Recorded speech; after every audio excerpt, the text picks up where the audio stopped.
Hi, everyone, and we are back from break with our guest tonight, Michael Dylan Foster. We just played some Okami. Uh, Hi, Michael. I saw you wave. But we've got some questions for Michael. Michael, are you ready for the formal interview portion of the show tonight? I will be after this. Great. Hey, that's the spirit. Already. Michael, if you enjoy the questions, if anything makes you chuckle or you say that's a good question, just remember I'm not the only one writing these questions every week. In fact, we have Yeah. our intrepid, as always, Folkwise interview sleuths who help me put together uh, these questions every week. This goes for you and every guest we have on after you. If you like the questions, don't thank me, thank the sleuths. Okay. Who are the sleuths? This Top week speaker. it was Caitlin Kinney of George Mason Me and Daisy Dom. and me. That was the sleuth Okay. this week. Yeah. It rotates, so no one no one does too much sleuthing. But yeah, Mhm. that was our team for you. Yeah. All right. I look forward to the questions. Great. Cool. Okay. So Michael, I'm going to start off with this first one. We talked you defined the folkloresque while we were playing Okami. I guess my follow-up question to that is, what's the relation between creativity, traditionalism, and dynamism in the folkloresque? Are you thinking in terms of traditionalism and dynamism in the terms of sort of like Tolkien's twin laws? Is that what you're? Yeah, a little bit like the twin laws, exactly. So I think that's a great question, and in fact, I can't give you an easy answer, but I have been thinking a lot about that in terms of to get very specific. There's a Japanese yokai monster type creature called the Amabie that emerged in early 2020 in response to the COVID-19 pandemic. I don't know if you guys have heard of this, but it was all over Japan. And then it spread through Twitter, actually, mostly, and Instagram a little bit, and became a kind of a worldwide phenomenon where people were drawing this image of this creature. If you Google it, you'll find many images. And it's this kind of water creature that you're supposed to share or draw and share with other people to protect yourself from COVID-19.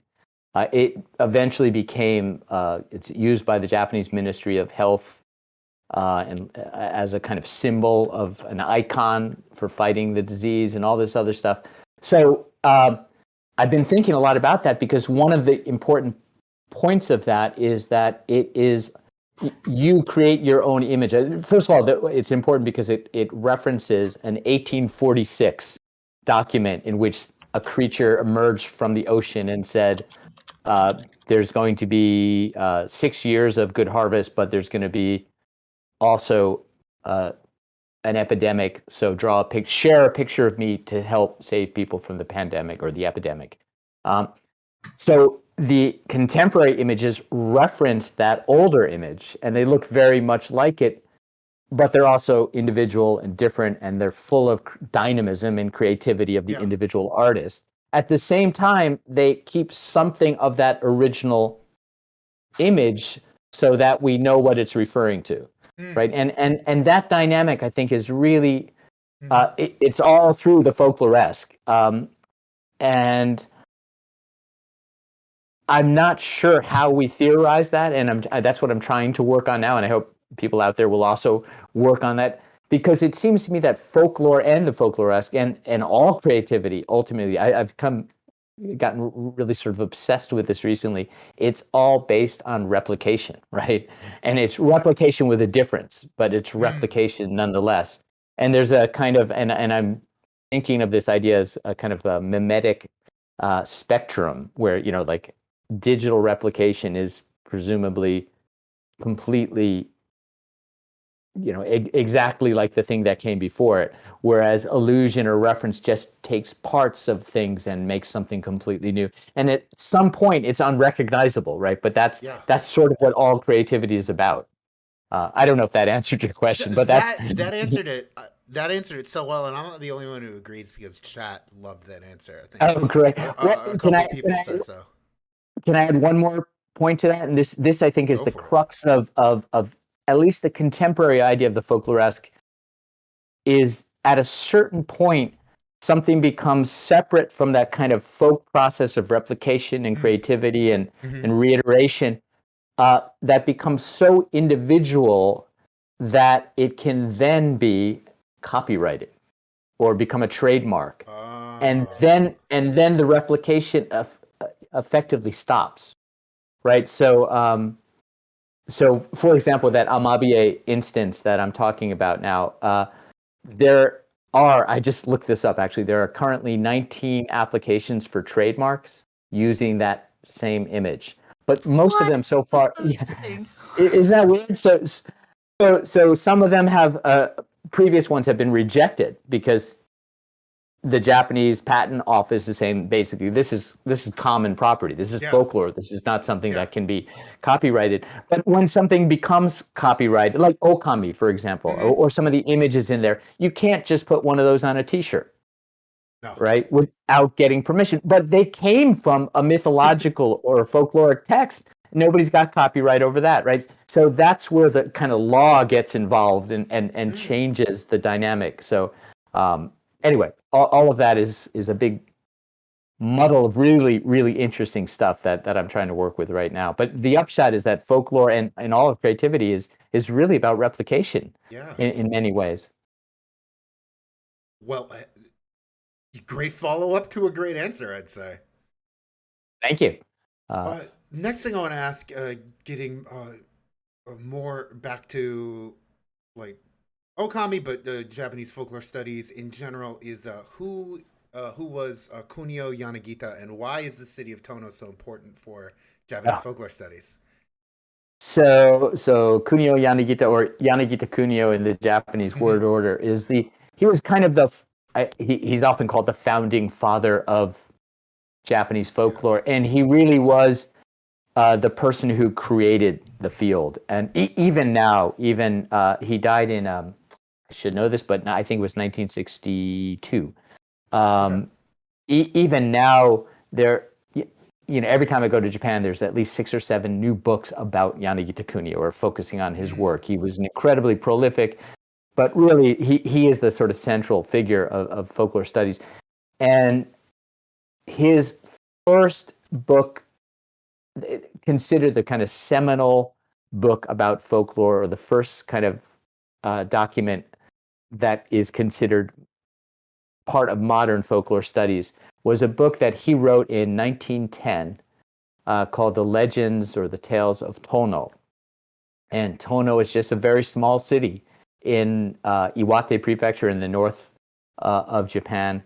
And what Yanagita Kunio did actually was he interviewed a man from that community who had really interesting narratives to tell, and he collected those. And it's a very confusing book in some ways, because he says, I'm telling them as I heard them, but in reality, they're very literarily constructed, and he was writing it not as folklore, because that didn't exist in Japan, or folkloristics didn't really exist as a field of study, but really as a literary document, he was writing it.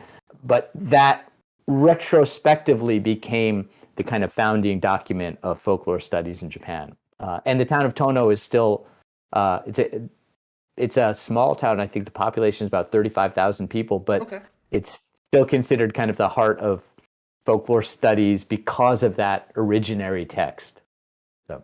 And I guess to follow up, didn't you spend some time in Tono yourself? I did, and my own sort of, if you want to hear this, I very much do. I know Daisy's been dying to hear the story, actually. Okay, so my own entrance into the field of folklore sort of is based on Tono, and depending on how far you want to go back in time, I'll try to make it short. After college, after I was a student in college, and I studied English literature, I wanted to be a novelist. Long story, but I ended up for trying to travel around the world, work wherever I could. And at one of those jobs that I had was I worked on a scallop farm in Scotland. Yep. On an island off the coast of Scotland. Hey, happy St. Andrew's Day to all the Scots in chat tonight. That's cheers. Cheers. We drown. So I worked on this scallop farm, and several years late, or actually not too much later, about 6 months later, I came back to the U.S. and I still wanted to travel around the world, but I was really obsessed by scallop farming, and for various reasons, I thought it would be such a great occupation to go into, and it is very like environmentally sustainable. So I actually looked into getting a second degree in marine biology, but it was a little bit beyond me. I ended up applying to teach English in Japan on something called the JET program. Yep. And my application for the JET program said I want to go to Japan because I love scallops, and all the scallop farming technology in Scotland comes from Japan, which is true. And it has to do with a long history of shellfish farming in Japan because of pearl production and oyster farming. Anyway, so I ended up going to Japan, and I was sent to a city in the south of Japan, in Kyushu, way down in the south. Yeah. And the first Japanese that I actually knew was not the first, but very early in my learning of Japanese, I learned the expression "hotate gai no yoshoku," which means scallop farming. And I would go into, I was really sort of obsessed by scallops, and I would go into these like fish shops, and I'd say, are these farm scallops? And they thought I was, this crazy weird guy who was obsessed with farm scallops. But what I did learn was that scallop farming in Japan is primarily done way up in the north of Japan, in Hokkaido, and in a place called Aomori, a northern area of Japan, one of the northernmost prefecture of Honshu. Mm-hmm. So I worked in Kyushu for about 3.5 years. I learned a lot Japanese fairly well, and then I decided to go to graduate school in the U.S. to study Asian studies. But before I left the country, I was determined to go to the place where they farm scallops. And I'd never been north of Tokyo, actually, while I was in Japan. So before I left Japan, I headed up north on my own. Was mostly by trains. I tried to hitchhike a bit, but that was sort of hard to do. But Yeah. at one point, I got stuck in a terrible rainstorm while heading up north, and ended up in a small town in Iwate Prefecture called Hanamaki. And in this small town, I stayed in a very, very cheap, what's called a minshuku, which is like a bed and breakfast. Okay. It was, and I say it was really cheap because they told me the train station. I said, "Is there a cheap place to stay?" And they said, "Yeah, there's this place. It's about 3,000 yen a night, which is about $30." And I thought, oh, that's great. And I went there, and there's this old woman invited me in, and she was very nice. And she's, I sat by the heater because I was all wet from the rain. And she said, "How much did they say this was going to cost?" And I said, 3,000 yen. And she said, "Oh, well, actually, it's 2,000 yen."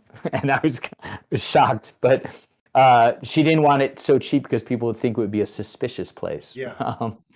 But anyway, so we got talking. She was a very nice person, and she said, "Hey, you seem to be somebody who's interested in culture, Japanese culture.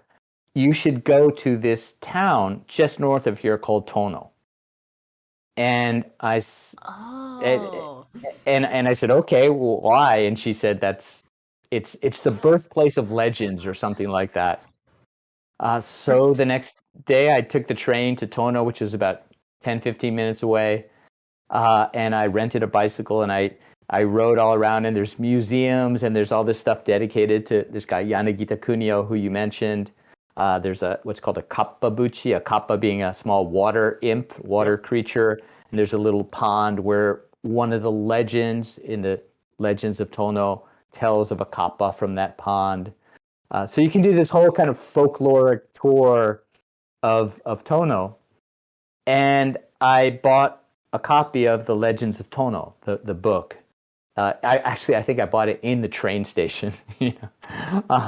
Then I stayed one more night, and then the next day I went up to the very north of Japan, and I met some scallop farmers. And but that night, my first night up there, I started reading this book, The Legends of Tono, and it was it's really interesting and really weird. Anybody out there who's read it, there's a great English translation. Actually, it's a very short book, maybe 90 pages, but it's just a weird book because it's almost these just little excerpts. Some of them are memorits, some of them are legends. There's a few folk tales, a few songs, and they're just somewhat randomly ordered and numbered. So it's a really kind of fascinating literary text and also folkloric text. So I started reading that, and it was really interesting. And then came back to the U.S., and I was studying at UC Berkeley. I was studying Asian studies.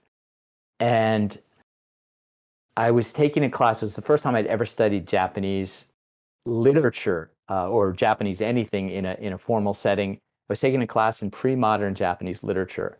And I was still fascinated with this book. And I said to my professor, I said, for the final paper, I'd like to write about this book, The Legends of Tono.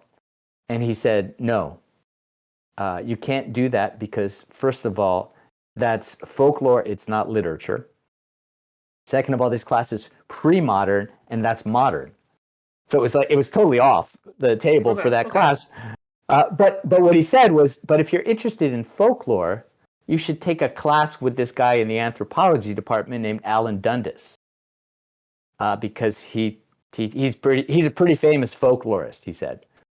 So I went to see Alan Dundas, and I ended up taking his undergraduate class and then his graduate seminars, and I realized what folklore was and that I was interested in pursuing it more. So that's the long story how Tono got me into folklore.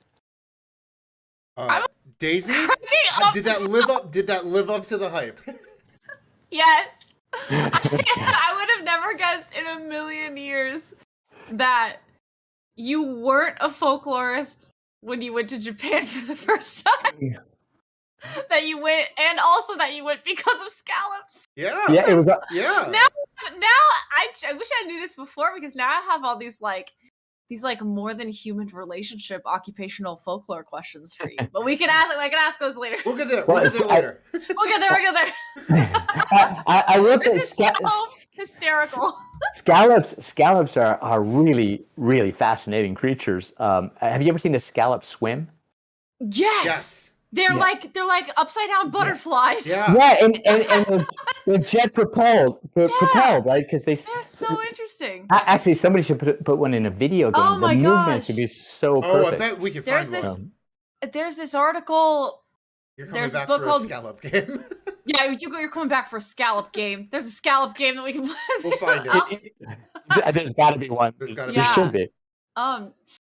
There's, oh my god, I'm thinking about this book on multi-species ethnography, and they have like these kind of like bivalve. There's like an article about bivalves and how like we don't. It's about like decentering the human from vision, and thinking about like how we I think it's actually the bristlenose sea star, now that I'm thinking about it. But there's other kinds of like similar like bottom dwelling creatures that perceive their world in such a radically different way that like we cannot, like, to decenter vision from, or think about how we talk about vision in theory, like blows it out of the water, so to speak. Anyway, this is like very good. Now we have to talk about scallops. Well, we have a scallop question later. I also have a French short story book for you to read too. It's called The Courtship of Sea Creatures. I'm pretty sure there's a scallop chapter. All right, Daisy and Michael are best friends now. Okay, sorry. What's up? Daisy, I had no idea you loved scallops so much, or I think it's a newfound interest. Everything. I think I just all animals, yeah. I just love all animals, and when people like, whoever represents a scallop, thank you for loving the underloved creatures. Jeez. And another thing that I just, for some reason, this just came to mind when we were talking about occupational folklore and scallops. One of my jobs on this I lived on this island for 3 months. Which was, the island itself was basically a scallop farm and a farm. There were only 15 people on the island. And one of I was hired when they needed, I was hired for what they call spat sorting season. Spat being the baby scallops. And I won't go into the technical details of it, but essentially you capture wild scallops, and then you pull them in the nets, and then you sort them into individual nets and put them back out into the ocean to grow on the wild plankton that comes through with the currents. But one of my jobs as the kind of low man on the totem pole was to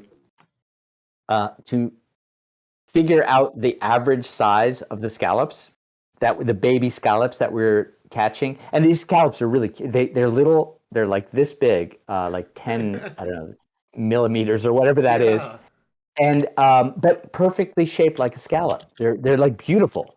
And the way we measured the sort of average size of them, instead of measuring each one, is how many would fit in the cap of a cheap bottle of whiskey. So you had this whiskey. I think it was either Bell's whiskey or there were a few other whiskeys that were kind of popular, but they didn't have corks or anything; just screw tops. And we just put this like scallops, filled it up to the top, and then counted how many scallops were in each one of those. And that was like our average take for the day, which at the time didn't occur to me how fascinating that is. But thinking back, that was brilliant.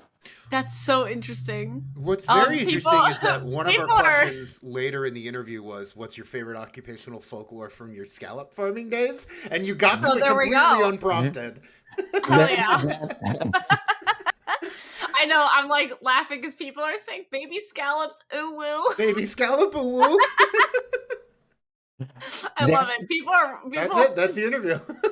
Deathlora says I can watch scallops served on a Twitch stream, just like a shrimp stream, please. Just like because there's a shrimp. Oh my gosh, because there's a shrimp live stream on Twitch. Yeah. Anyway, so we could have scallops. We could have a scallop stream. There are some scallop farms in Maine, I think. So scallops. Oh my gosh. We can move on to another question. Oh yeah, let's get back to some we've some got other really questions good for Michael. Yeah. Okay. Here's my next one.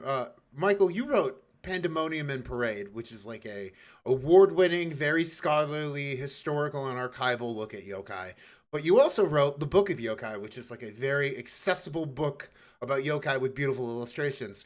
What are the pros and cons to either approach for writing about folklore? Wow, that's a really hard question. Thank you, Sleuths. I don't know if I can say the pros or cons, except that, well, I think the first one that you mentioned, the Pandemonium Parade, is important. It was really important for me to write that personally, for understanding the material and writing it in the language that I had, the language and the kind of theoretical grammar that I had learned through years of graduate school. Yeah. And it was also important for that subject to be taken seriously, I think. Because the subject of Japanese monsters, literally when I first went to Japan to do my research, I told somebody that I met, an American historian of Japan. Really, I subsequently got to know him a little bit better. Really nice guy. But when I told him what I was studying, he literally fell on the floor laughing. He thought it was the silliest thing in the world. But I think that Pandemonium Parade, like, nobody laughed at the book, at least not because of the subject matter. They might have laughed at things I tried to prove and didn't succeed. But they took it seriously because it allowed me to frame it as a serious subject matter that's relevant to Japanese history and relevant to intellectual history, relevant to popular history, popular culture, and also, of course, the folklore, which was kind of the core theme through it all. So there's a benefit to that, and it also, in that structure, allowed me to posit what I hope are theoretical concepts that can be transferred to other fields of study, folklore, but also other geographical fields and other ways of approaching, for example, monstrous creatures and the supernatural and encyclopedic texts and that sort of thing. Yeah. So that was the advantage of that book, I think. The second book which was actually a real challenge to write. I think the second book, the Book of Yokai, which you mentioned, is much more accessible and was intended to be that way, I could never have written without writing the first. And it was, and I want to give credit actually to my editor for the first book, a guy named Reed Malcolm, who was an editor at UC Press, who just retired actually to become something else, to do another job. But he's the one who suggested to me that I try to write something that would be more accessible to all the people who wanted to read Pandemonium and Parade and then found it really boring. And a lot of them. If you read the reviews on Amazon, I haven't read them in a while, but when it first came out, they're like, "So that cover is great, but I can't get through the first 10 pages." And that was part of the conundrum, right? Is that there is a lot of people who are not professional folklorists or academically inclined or historians or whatever, but really have, they have curiosity and deep intelligence and interest, but that's just not, there's a kind of different language that they discuss the same ideas in. And I thought to write the second book, I wanted to put myself in the reader's position a little more and try to imagine, a university student, maybe a first-year graduate student, or even a high school student reading the book and getting something out of it, but still not dumb it down. That was a real challenge, but it was a lot of fun. It was, Dom, you when we were at IU together, and I taught Folklore 101, right? And you were my AI. Yep. One of the things that I tried to imagine were those students reading this book. Oh, like your intro to folklore students. Yeah, exactly. And if they could understand it and get something out of it, and those who wanted to pursue it further could get even more out of it, that would be ideal. And that was what I tried to do. And that was it was a challenge, but it was a lot of fun. That feels like a really good guiding light. Yeah. And I think it is helpful to know who your readership is, or to imagine who your readership is. And one of the things I've which is for the Book of Yokai, which I find gratifying but also frustrating, is sometimes I'll read a very academic article in another field or whatever, where they talk about yokai, but they only reference that book and they don't reference Pandemonium and Parade. Sure. Which is great because it obviously had meaning for that academic article, but I sort of wish if they wanted to get more deeply into the history of it, they would read the other book as well. But you can't have everything. So, Daisy, do you want to ask the next question? On our list here, you don't mean from chat? I'm also collecting chat questions. Okay, I just want to make sure. We'll get to chat questions in a second, but I know there was a question you specifically wanted to ask Michael. Yeah. Yeah, I would love to ask this question to you because it took us a while to figure out how to ask it. So I'm proud of what we came up with.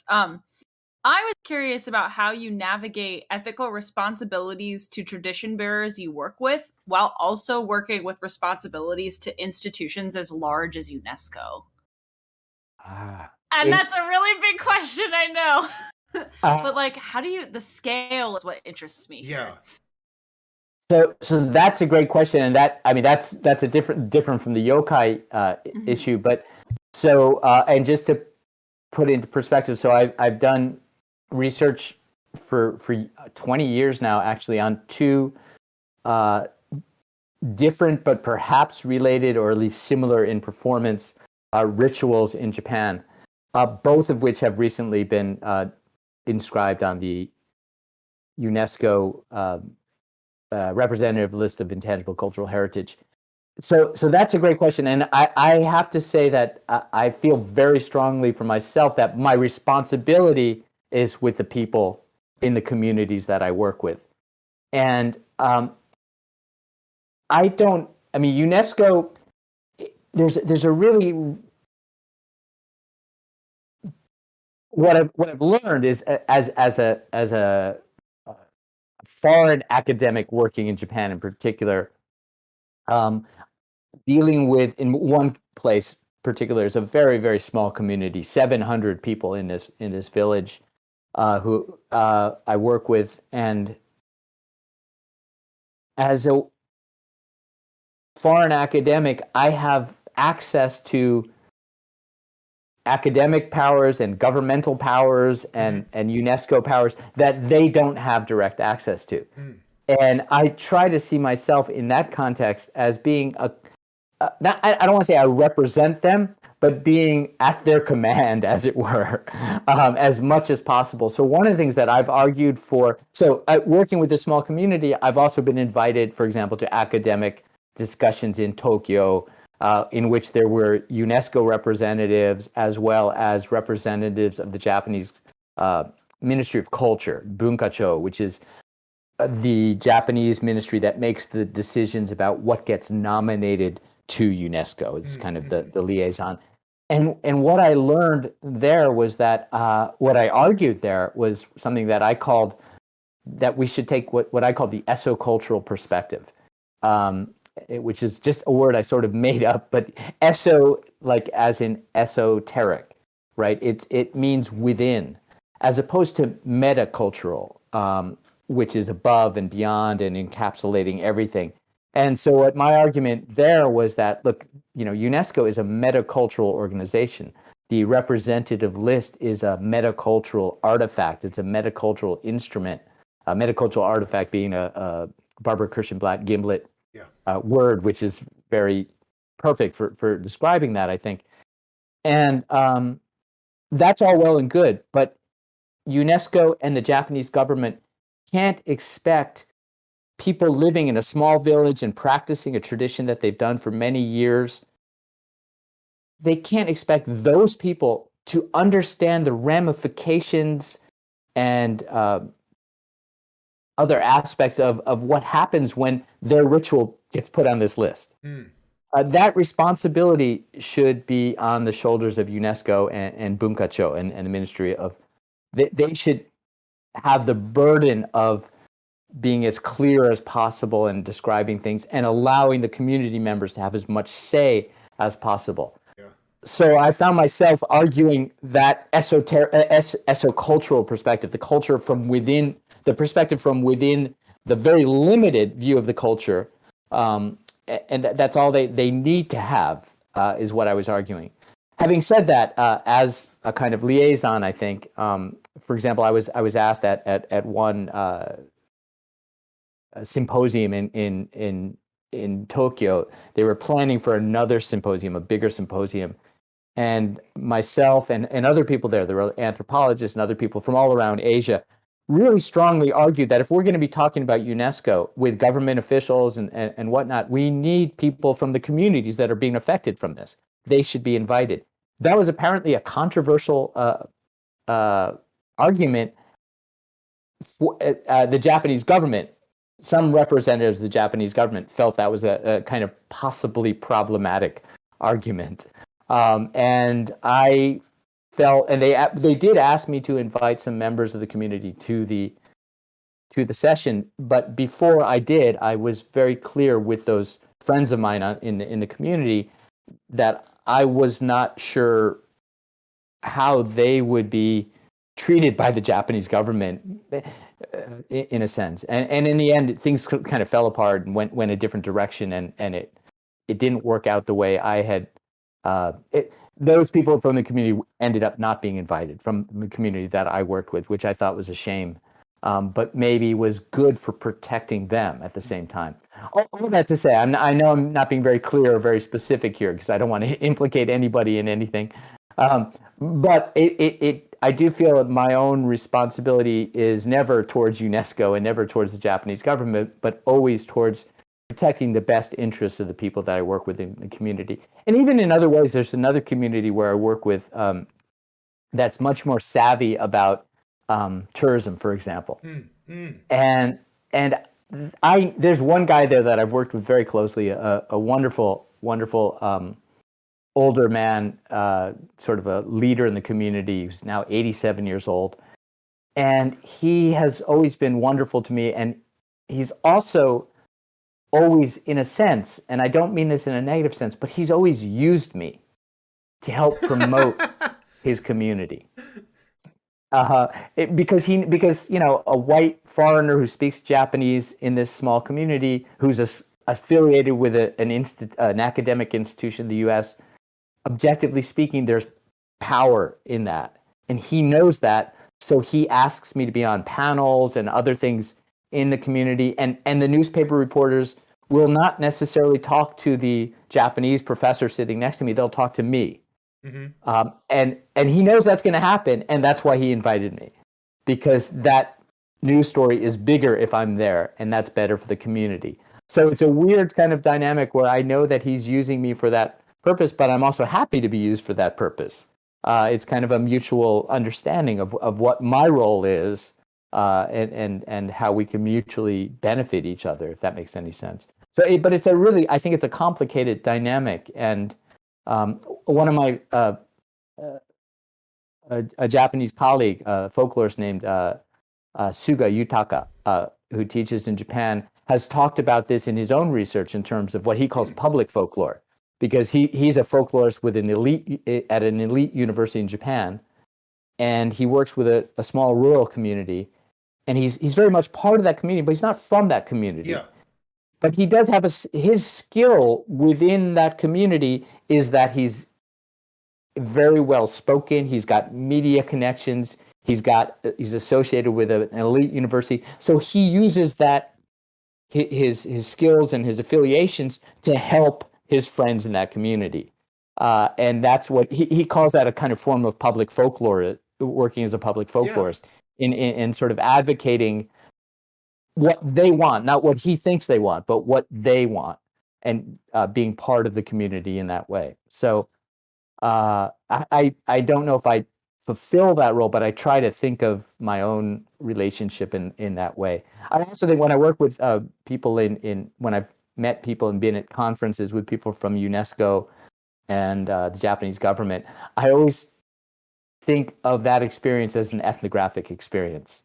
As well, like that's something that I would like to write about and think about, you know. Daisy, did that answer your question? That more than answered my question. That was awesome. Amazing. I mean, the thing is, I don't know if that's a good answer or not, but I think the good answer is really always to be conscious of it, but maybe always also err on the side of the people who have less political power. Right. I mean, and that's kind of what folklorists should do. Yeah. Like, and to like not be afraid and to really think like that's your job. Like other organizations might like be taunting you with money and deadlines and etc. But like really you have to sit and think like how does this affect my community directly? And that is I think that's a really good stance for you to have and for folklorists to have. So I think that it was well answered as it was tailored to you. So also if I can share a little anecdote, Michael, do you remember Vicky Graber at all, the basket maker from Northern Indiana? I do. I remember her. I remember her name and her baskets, but not sure if I remember her face, but I do remember. Okay. Yeah. She always called John Kay her folklorist. She was like, "This is my folklorist, yeah. John." And I remember someone said, "How did you get a folklorist?" And or he said, "I have to get a folklorist like you have a folklorist." And she goes, "Yeah, he's very useful." So I think in many ways, kind of.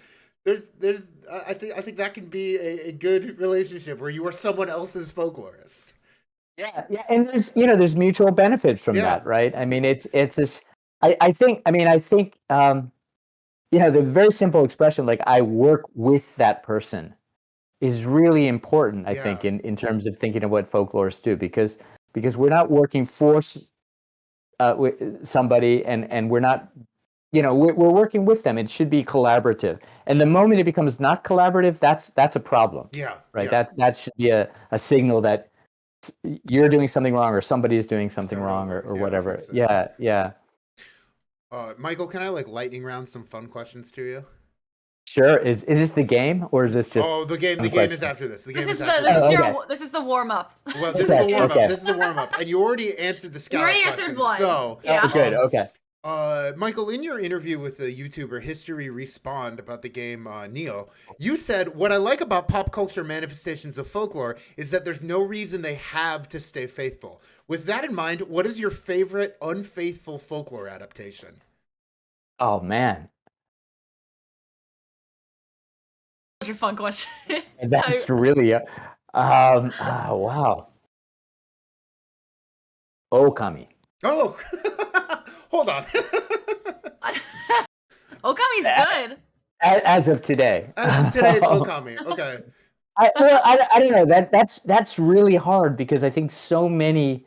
I mean, you know, almost all fantasy literature, for example, is drawing on folklore in Yeah. some way, Mm-hmm. and just messing around with it in a way that it has every right to do. So I don't know. I gotta think about that. But I'm gonna say Okami You're for gonna say now. Okami. I thought you were That's gonna good. say Spirited Away. Okay. I thought maybe you would do. Yeah, Spirit. I've got questions about Spirit Away, but that's another. That's for another stream. That's for another stream. Michael, what's the best fake urban legend you told your Folklore 101 students at IU?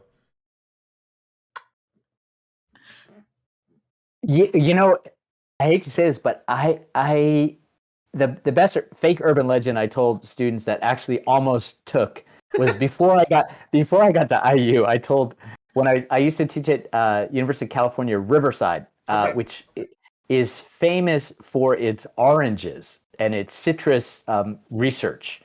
That's where I grew up. Oh, yeah, really? I was gonna say, I grew up in Ventura. Oh, wow. Okay. The Riverside is like the closest, the closest inland empire. Yeah. Well, so as you know, I think the first, the original, what is it? The original navel orange tree is actually Riverside, like in the middle of a highway.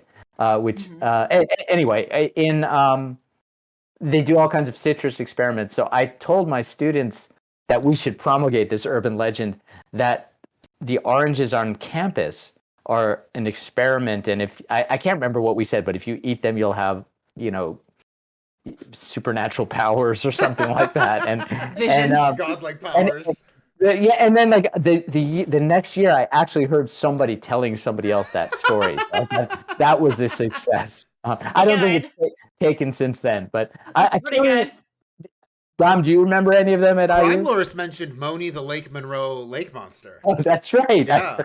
Yes. There was that one. Also, I remember you convincing the undergrads that Wells Library is actively sinking.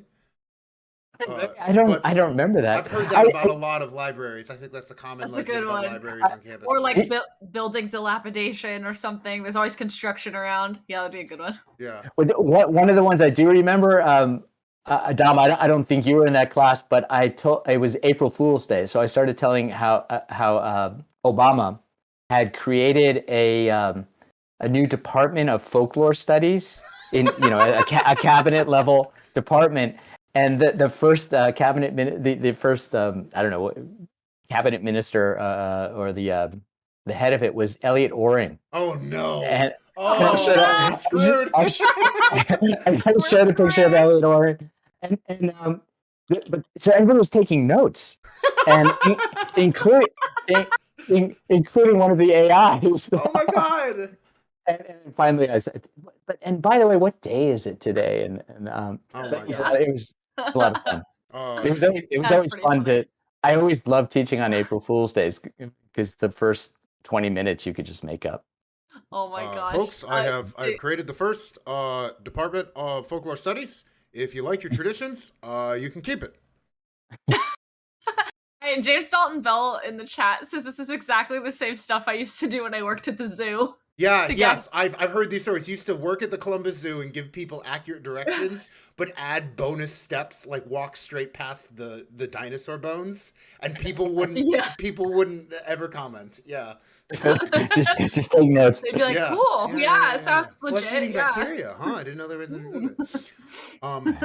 Okay, this last one is kind of like a personal thing of mine because I believe you told the story to me once, Michael. And it actually helped me get through this last year of like pandemic and self-employment. And I'd like to actually get like the story from you. But as people know, you are a professor and you write books, but you also like you alluded to earlier, have an English degree and you wanted to be like a novelist or a short story writer. And this whole time I was on the job market this past year, like locked down after being laid off, and just applying for jobs like week for week and applying for unemployment week for week. The thing that was like keeping me going, I was always thinking about Michael and his arch of rejection. Yeah. Can you explain the arch of rejection, because it motivated me to keep going? So I can't believe that's great. That thing is that little part of my life has come in handy for a lot of people, oddly enough. So what that was when I was in grad school, I was I had a few more years left, but I was trying everything I could to get out of grad school and become a successful novelist. And to do that, you have to send out short stories to literary journals, and they would just be rejected over and over. So I ended up using like fake names so I wouldn't feel the rejection personally. That didn't help very much.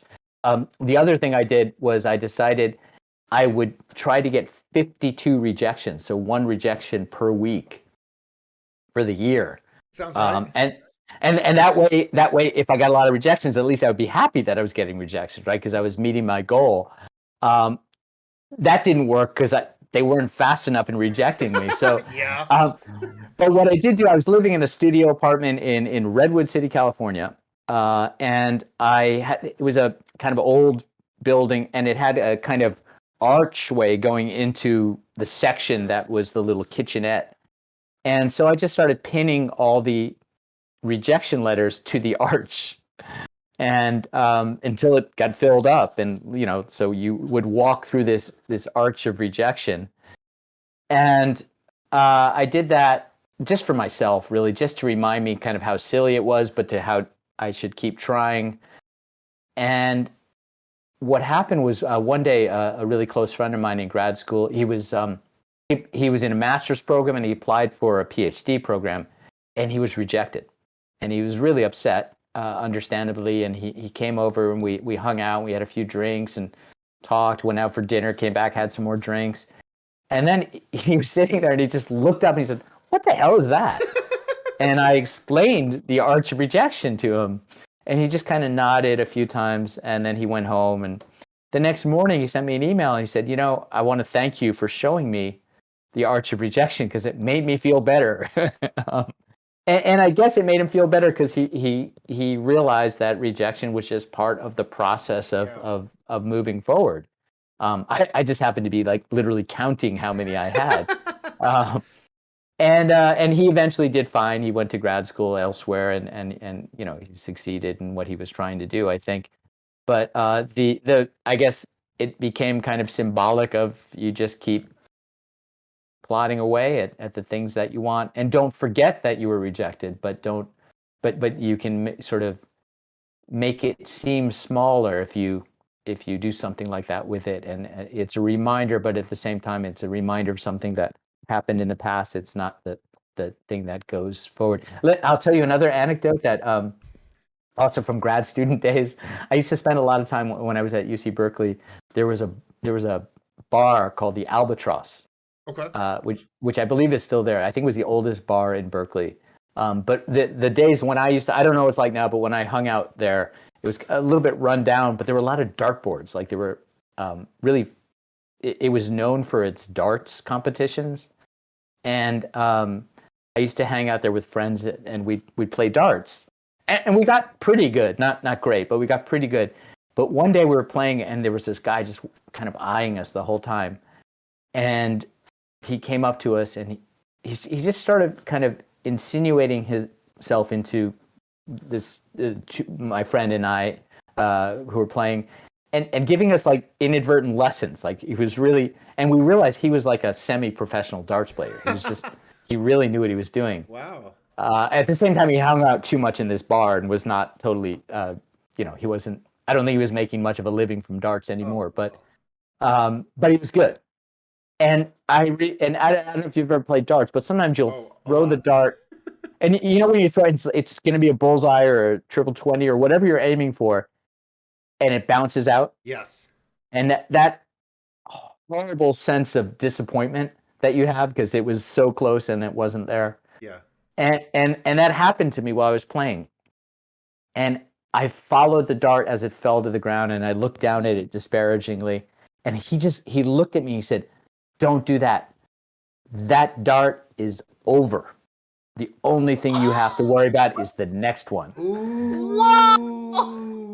And I just thought it was so profound, you know. Wow, And it's some bar wisdom. it was that great. More wisdom. I love wisdom from strangers. What number in the ATU is that? Oh my gosh, that's so cool. Daisy, you have some chat questions for Michael? I don't have tons, but they're mostly language related, and it's sure. all from this. It's from our dear fan, New Guy Neighbor, who is also an actor. And I wanted to say first that China. Yeah. And also lived in China, and he really sympathized with the Arch of Rejection, and he said it's the same with like auditioning when you're an actor. It's I can imagine. Totally the same. Yeah. But I was just gonna say it's probably hard now because in those days they actually sent you a paper rejection. Now it's probably just it's, and I don't know what it's like for auditions, but probably just a phone call or an email or a text. An email. It's a phone call if they liked you. Oh, okay. They were like, yeah. No, I'm just kidding. I don't know. It depends how much time they have, probably. But he wanted to know. So he speaks Chinese, and he wanted to know how fluent you consider yourself in Japanese and how long that took, as well as if you speak any Chinese. Wow. So fluency is, as he would know, and anybody who's learned a foreign language would know, is really a matter of context, I think. Mm-hmm. So it's and one of the things, Japanese language and Japanese sort of cultural manners are to not say that you're, like if you walk into a room and say in Japanese, "I'm totally fluent in Japanese," that's actually kind of shows that you're not totally fluent in the manners of expressing yourself. So it's hard for me. All that to say that I think I'm fluent in certain circumstances, but I'm not a native speaker by any means. I wish I could be that level, but I do.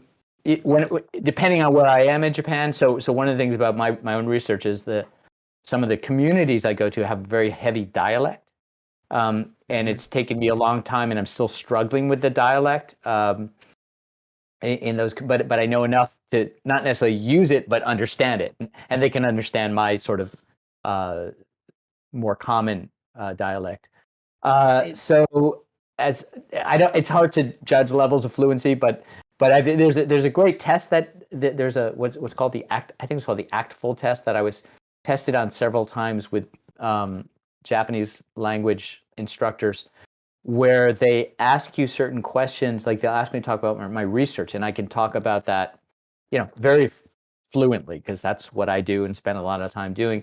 Talk about everyday things, but then they asked me to talk about the economic situation in Eastern Europe, which is something I can't talk about very well in English anyway. And then in Japanese, that level of discourse breaks down much sooner.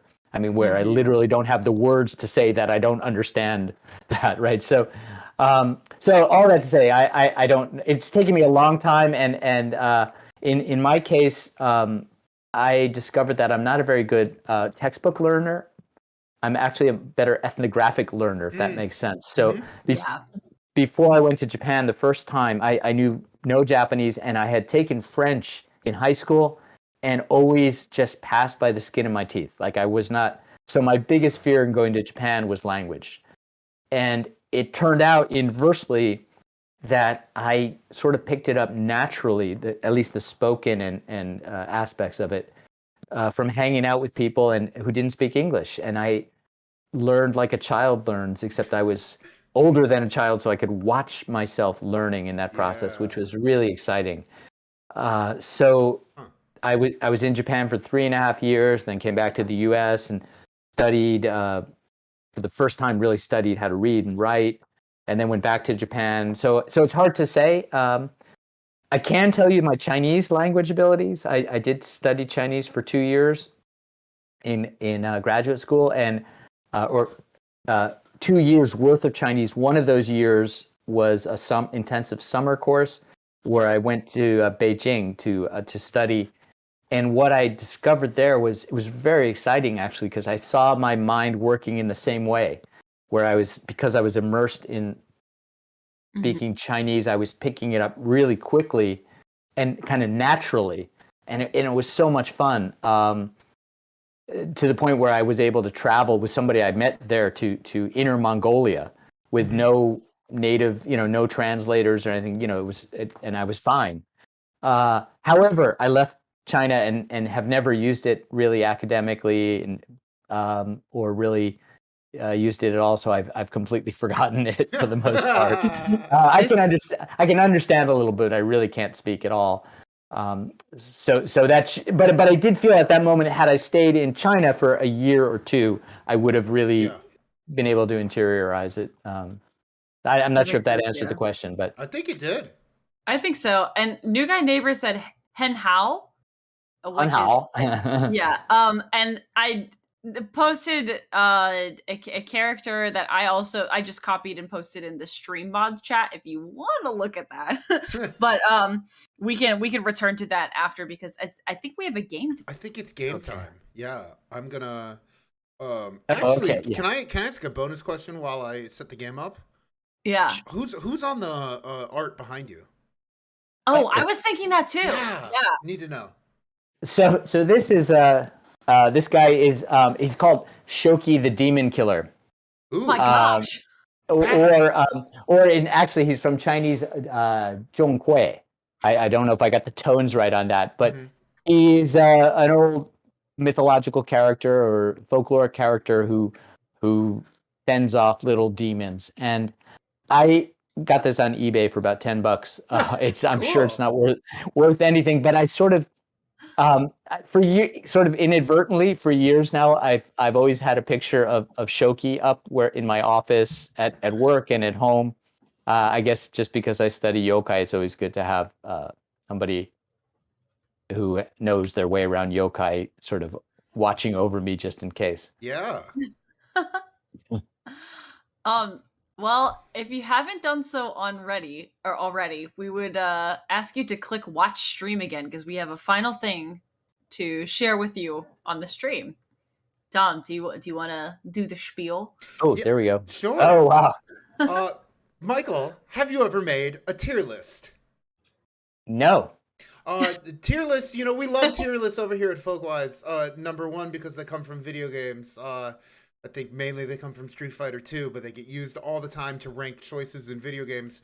But beyond that, especially on Twitch, they get used to rank everyday life, which, something folklorists love to do. And we thought super hard, and actually kind of did like an effort post for your tier list, Michael. We tried to do a tier list with at least most of the guests. So the interview sleuths have compiled some of our favorite pieces of Shinonome Kijin's art from the Book of Yokai, and S being the highest, D being the lowest. We'd like you to rank some of our favorite art from the Book of Yokai.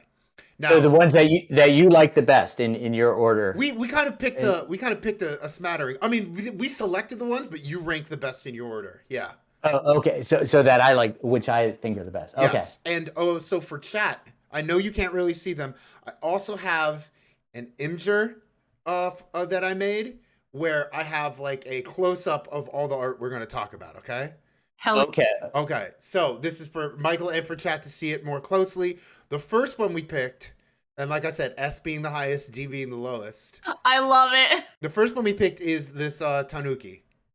So, where do you rank this? Where do you rank this? I mean, do you want to say a word about the art in the book first before we dive into this? I would like to say who Shinonome Kijin is, because so this is a kind of interesting story. Shinonome Kijin is the pen name, the artist name of a guy named Shibuya Koichi, actually, who I met when I was doing my research for my first book.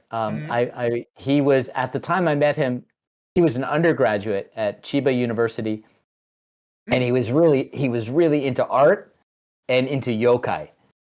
He eventually got a master's degree in Japanese literature, but then now he's a junior high school teacher. But as for fun, he writes yokai manga and all kinds of guidebooks and stuff like that. He's a great artist. I used to watch him. We'd go to when we were when I was a grad student, he was a regular, an undergraduate. We'd sometimes go to like presentations and symposia and stuff like that. And I just watch him scribble. And Yeah. like what came out of his pen was just incredible. So and we weren't close friends, but when I got a contract to write this book, the Book of Yokai, one of the hardest things about writing I find about writing books is the image permissions. Yeah, right? yeah. So I thought, well, I'm not going to worry too much about that. I'm going to ask somebody to do the images. And in the spirit of yokai, that sort of makes sense, right? This kind of replication and the individual dynamism that goes into the image, but it's based on something. And I thought nobody better than this guy, Shinonome Kijin. So I had a hard time finding him because we lost touch, but we eventually got in touch, and he was glad to do it, and he did a wonderful job. Except, I would say, for the picture of me. We'll get to that creature later. But the first one we have is this image of the tanuki. Where do you rank this? I would give that an S. I love that. Hell yeah! All right, we're starting off straight to S. Hell yeah! Yeah, someone in the chat called him chonky, which I agree with. It is chonky, but I hope that they do also understand what they're sitting upon. Yes. Yeah. Well, next. Google it. We don't need to talk about it. Yeah. Next, we have this oni. Where would you rank his depiction of an oni? So I would put that. That's a tough one. I would probably. I'd give that an A. Okay, solid A. Because oni are not my favorite yokai, as it were, but I think that's a pretty good depiction, particularly for teaching. Yeah. Because it has all the elements that he needs. Yeah. Next up, we have these two tengu. What are the options? I'd maybe. Oh, can we double up on some of these? Yeah, you can totally double up. Okay. You can make this. You can make this whatever you'd like. They could all be S if you wanted, or all be D. Maybe you don't like them. Whatever. I'll give that a B. Okay, great. Although I like the way you combined them, I have to say. Okay. Yeah, I agree. It's a two. Yeah. Next up, we've got the kasabake, the umbrella monster. I like umbrella monster. I'm gonna give that a B too. Now, is that the top of B or the bottom of B, as we say?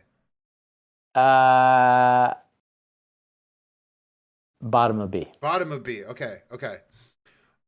Next up, and because of your readings in ethnography class, I will always remember the name of the ceremonial hut from the Bronislaw Malinowski's Argonauts of the Western Pacific. But we have the Baku.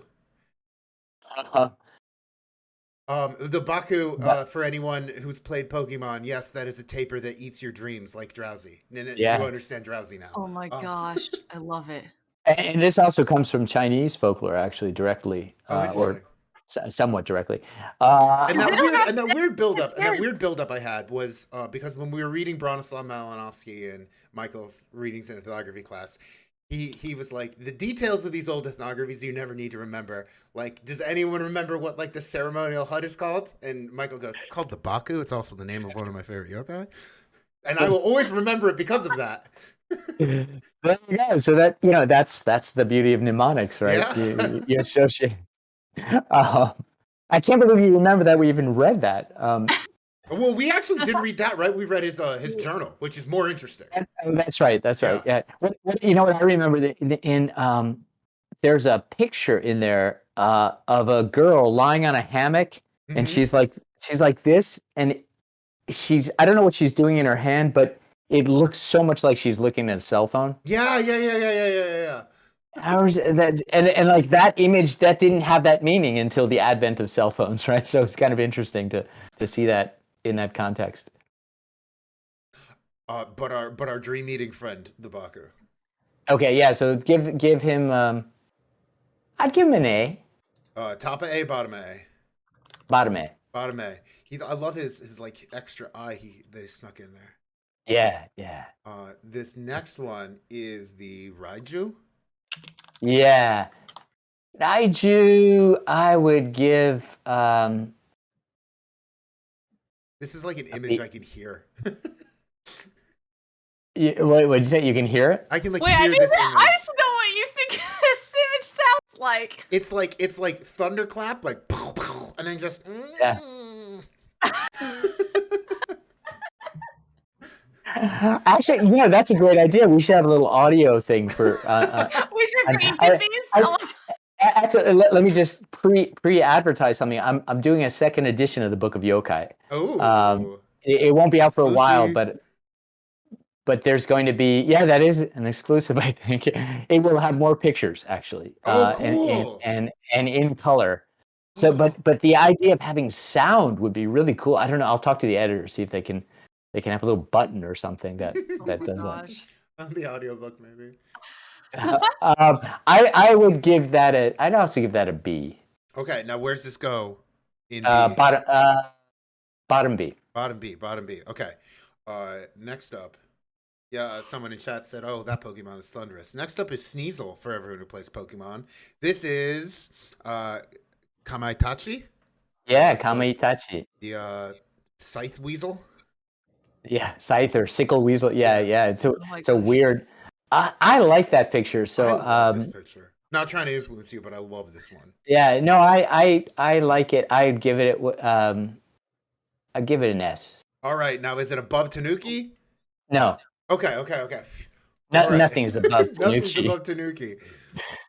Next up, this is one of the most surreal things I've ever seen, and it's the Kudan, the man-faced calf. This is like I'm thinking of my brother and me when they did the episode where would you like a cat with a human face or a dog with human hands? And this is a thought that I had never had before of what was it? A lamb with a human face? Like a calf with a human face. A calf with a human face. I don't like it.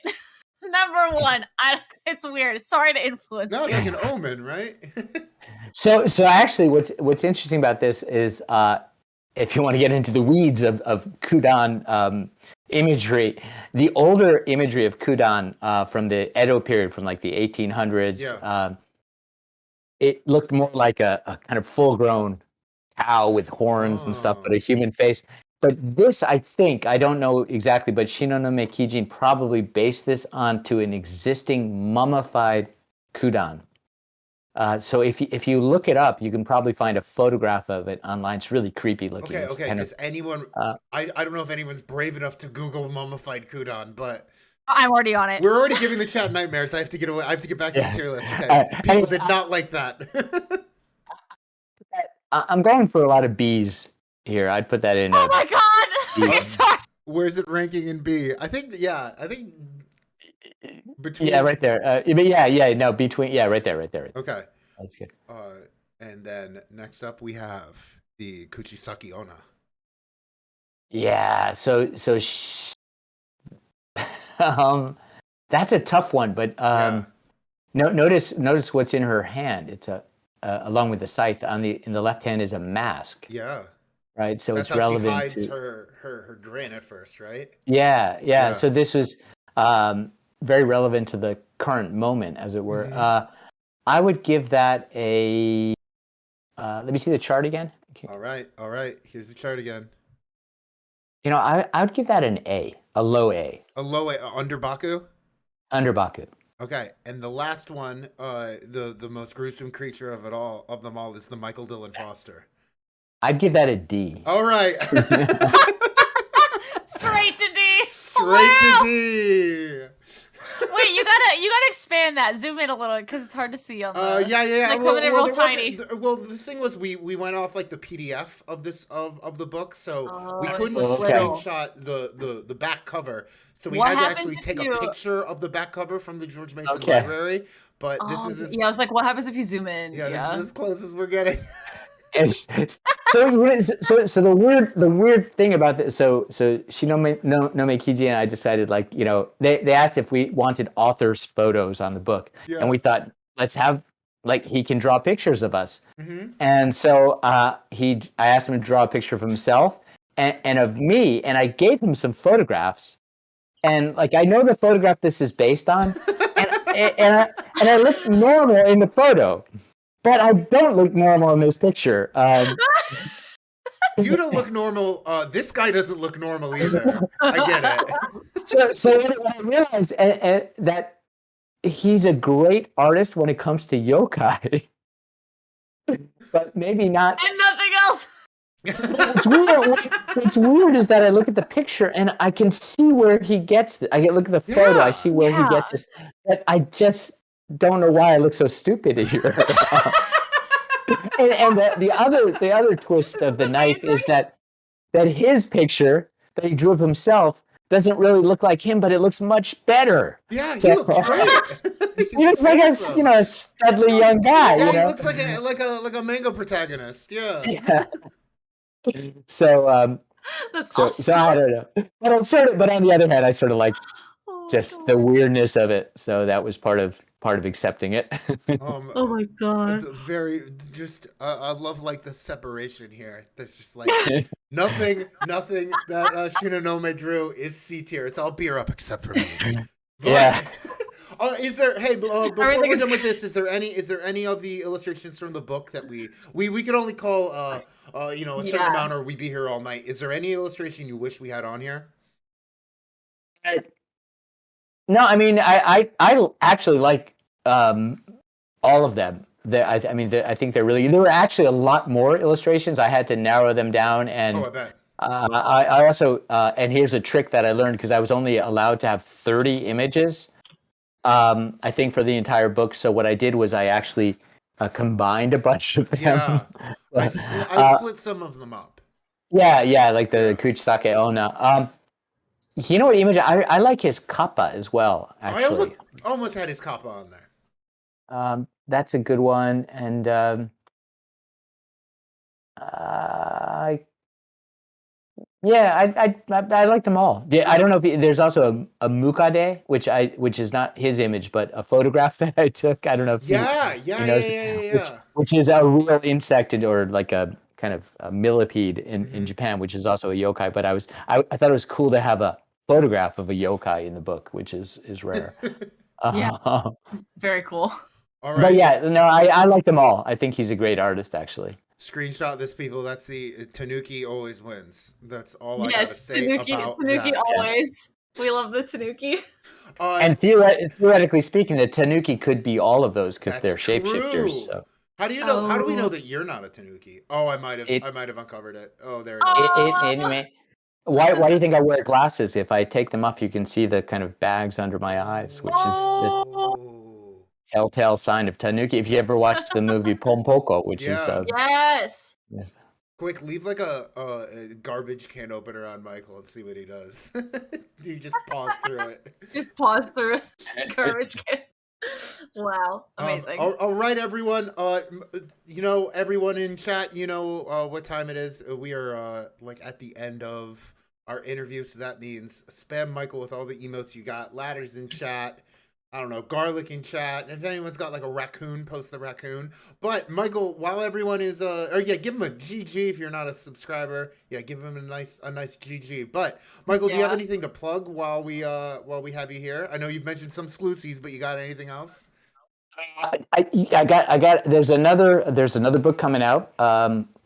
That's an edited volume that I did in conjunction with Carl Lindahl. Ooh. And Kate Horrigan. Yeah. It's a book it's a book discussing narratives of disaster, actually. Oh, sure. And so that'll probably be coming out. It's from Indiana University Press next year in time for AFS, so around October. Cool. And it should be good. It's not a huge book, but it's got some great contributions. It's about Hurricane Katrina. It's got something about Hurricane Maria in Puerto Rico from Gloria Colom, another IU student. Oh, I love Gloria. And then a bunch of things from authors from Japan, folklorists from Japan. all in English, of course. Amy Schumann, Carl Lindahl, who's brilliant, and Kate Horrigan, who's got a wonderful article. She's great. So look forward to it. It'll be, I think, next October, and it's called We Are All Survivors, and it's got original artwork from Gloria. So. Oh wow, well, Gloria's such a great artist. Wait, let's have Gloria on the show. Yeah, Daisy, let's get Gloria on the show. Okay. To do another round of inquiry anyway. So. Yeah, that's true. Yeah. Cool. All right. We kept you, Michael. We kept you on for like a half hour longer than we said you would. So you are finally free to go if you have to take off. You're free. I gotta go eat some dinner, but get some dinner. Great interview. Yeah. Thank you so much. Yeah, great to see you, awesome. and thanks to everybody who watched. That was great. Awesome. That was so much fun. All Have a great rest of your night. All right, bye-bye. Thanks. Take care, Michael.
Quilts have had meaning on many levels.